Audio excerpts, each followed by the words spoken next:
Hello everyone, welcome back to another episode of r/Entitled People. In today's episode, entitled relatives think they deserve more than my adopted son. She started asking me my credentials. Airport Nimrod upset at being asked to move. Before we get started, make sure to subscribe so you will never miss a video. So let's get started. Entitled relatives think they deserve more than my adopted son. To give some context here, I must say that I'm an IT engineer with toxic family relationships. I did cut off my father and my uncles and aunts, yet I keep in contact with my cousins and their children, which somehow I treat as mine, as I had none and I'm an only child, therefore is the closest I got.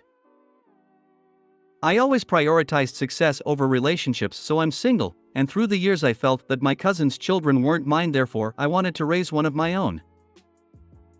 It took me some time, but finally, I adopted an 8-year-old kid, as those usually age out of foster care. I love the experience of raising a kid, yet I have had to deal with some entitledness from my cousins.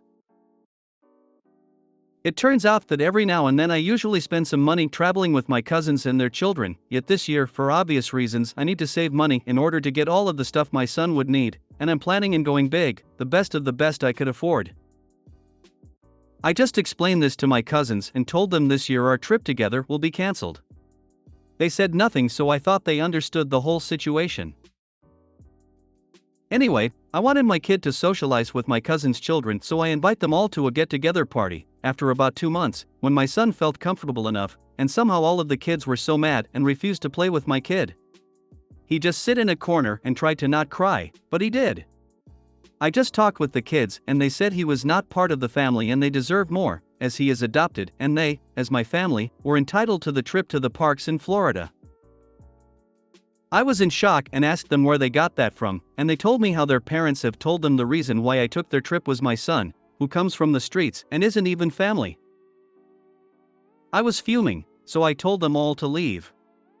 I had a Zoom meeting with just my cousins who tell me that their children must come first, and I told them they made me realize my son come first, so I canceled their college funds, their private school tuitions, and just told them that if my kid is not part of their family, neither am I, and they were cut off.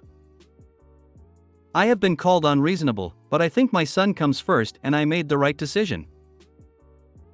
You definitely made the right decision, screw those PPL, how awful. Is your son okay now? That's so terrible. Thanks. Yes, he is, and more now that I'm taking him with me to the parks in Florida. You are an amazing parent. Backing up your precious son.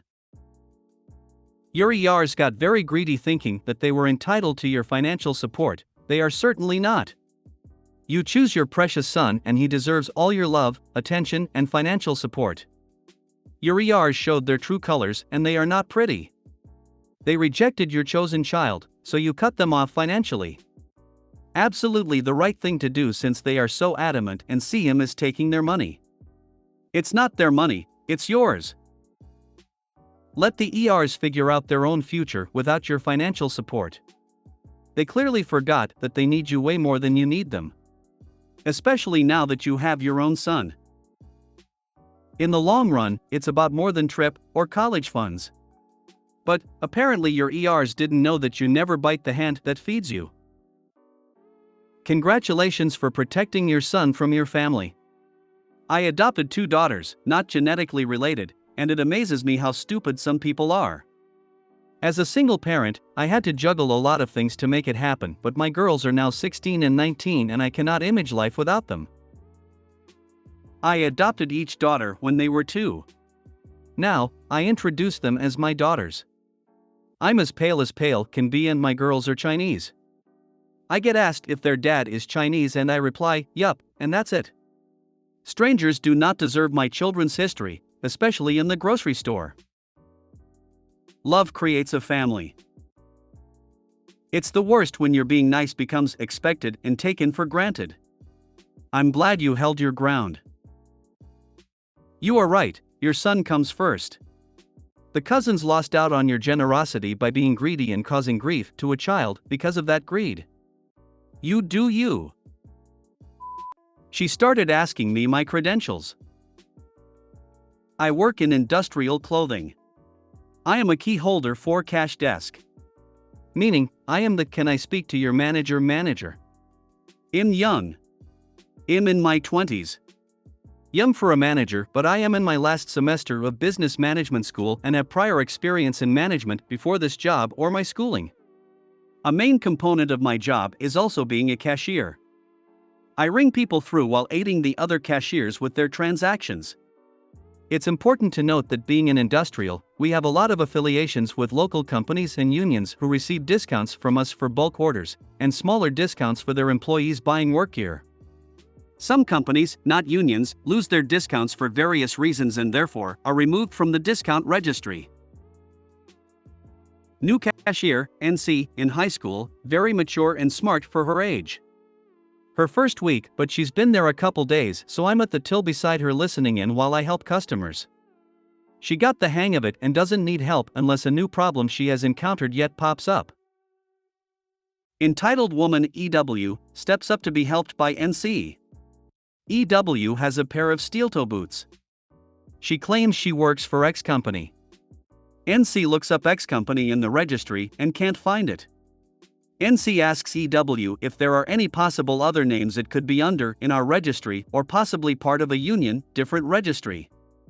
She insists it's called X Company and it's there, so NC probably isn't smart enough to spell it right. This is where I step in. I ask her for any proof she works there.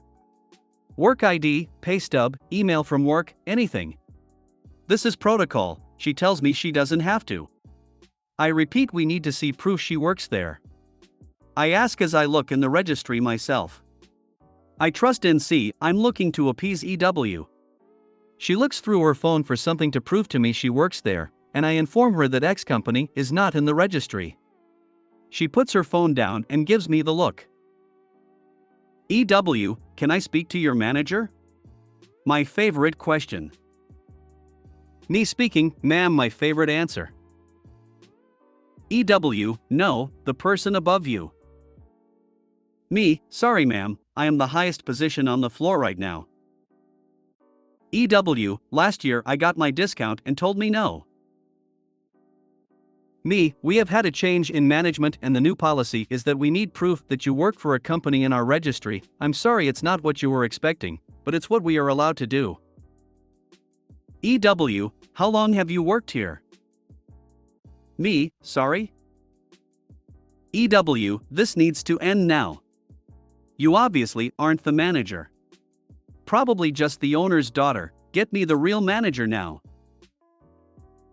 I grabbed my walkie-talkie and called security. I need attendance till 2. She looks pissed to say the least. Our security guard comes up to the front to watch her. I reiterate I am who she can speak to today. She tells me her friend came last week and got her purchase with the discount. She insists on calling this woman to prove to me the discount exists. I tried to explain that this would not change our policy, and we still needed proof on our end, and proof she works there. She cut me off. Well, turns out the same thing happened last week, except her friend was much more gracious about it. Didn't fight us. EW still insists that we need to because she was told by her boss she would. I asked her how long ago her boss said this, as companies enter and exit our registry. EW, I'm not paying $130 for these boots. Me, okay, and I took them off the counter, put them on the floor beside me. EW's mother decides to enter. She comes to the counter and asks where the boots went.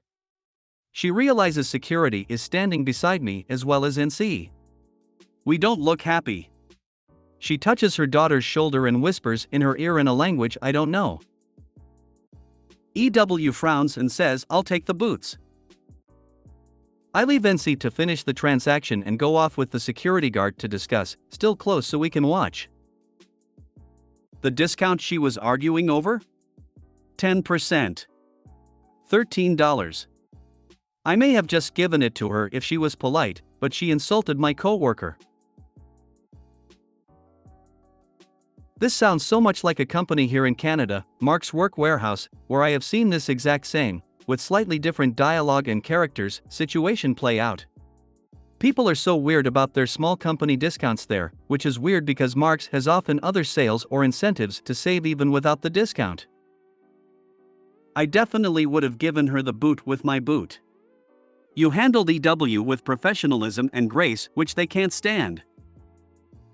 People just get off on the thought of getting over on others. The 10% had nothing to do with it. When saving $13 can make you feel a way your partner can't, it's sad for you. Airport Nimrod upset at being asked to move. Had some time to kill at the airport and decided to grab an ice cream cone. For the uninitiated, Ben & Jerry's Coconut 7-layer bar is the absolute shiznit, but you can only get it at the retail shops. I digress. The entrance to the ice cream shop is a narrow lane between the ice cream counter and a low wall that separates it from the sitting area. Next door is a coffee shop. Oblivious entitled Nimrod, OEN, is a 20-something dipshit with AirPods talking to someone while waiting for his coffee order, standing smack dab in the middle of the entrance to the ice cream shop. I stand behind him for 30 seconds or so hoping he'll notice me, to no avail. I tap him on his backpack and say, "So are you waiting for coffee?" or kind of giving him the benefit of the doubt that maybe he was trying to decide on an ice cream flavor? Dunno. Anyway, he moves out of the way. I approach the guy at the counter. As I'm about to order, I hear, "Hey." I look over, confused. "OEN, you better not touch someone's backpack like that." Me? What did you want me to do? You were completely blocking the entrance. OEN, you should have gone around. As in, walked around the separating wall, gone 20 feet to the exit by the registers, then backtracked that same 20 feet to the entrance where the counter guy was waiting. Me, stares wordlessly at the Nimrod. Counter guy, stares wordlessly at the Nimrod. Me, to counter guy, "Anyway, can I get a single scoop of coconut 7-layer on a cake cone?" I enjoy reacting to free-range rude folks with staring. Something about staring too long, as though they are a farm animal in the middle of the store/airport, to watch them experience so many thoughts, the transitions in mood, uncomfortable or angry body language, to see them get loud at you, drawing more wordless stares, it brings me peace. This is the reason I started carrying an air horn. If you made it to the end of the video, thanks for watching. Don't forget to like, subscribe and share, and we will see you in the next video.